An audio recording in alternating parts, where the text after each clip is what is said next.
Another top story we're following for you tonight, the fallout from Nashville Electric System's response to the devastating ice storm. Yeah, the utility has been under pressure from leaders at both the state and local level after that storm left 230,000 customers in the dark and in the cold at its peak.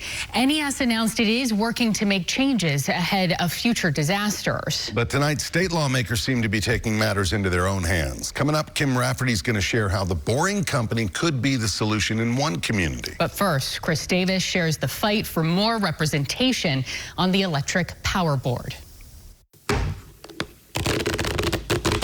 It's true in poker and in politics that players often find value in keeping their hand a well-held secret. And work through some issues and see what comes up, but we're not going to play our cards quite yet. That was 2 weeks ago, but after raising the stakes when it comes to Nashville Electric Service and their handling of the ice storm, House Republicans are finally showing their cards. Every county that has ratepayers that buy electricity from NES, the county mayor of that county would get to appoint someone to the board of directors. Here's what that means. Davidson County already has 5 seats on the NES board.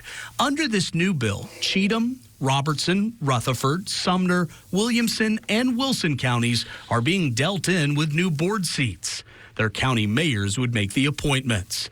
It could give the 6 surrounding counties all the control. Does the state have the authority to be able to make that change for NES's board?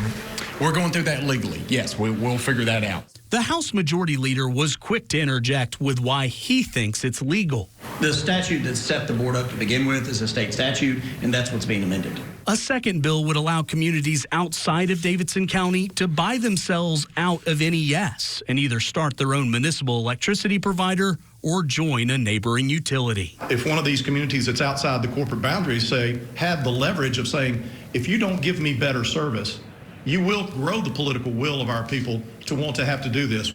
What do those proposals do to fix anything that happened a couple of weeks ago that they're complaining about and reacting to?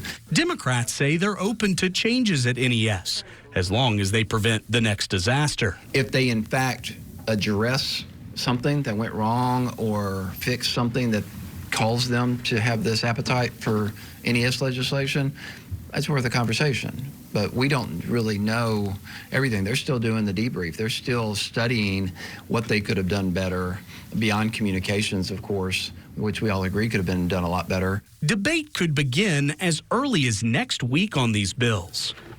When all the cards are on the table, we'll see if the gamble pays off. With photojournalist Alex Maxwell, Chris Davis, News Channel 5. We reached out to NES about these proposed bills. They say, we are grateful for the partnership with elected officials in all aspects of storm response and recovery. We will thoughtfully review all legislative proposals and work together with elected officials to better serve our customers.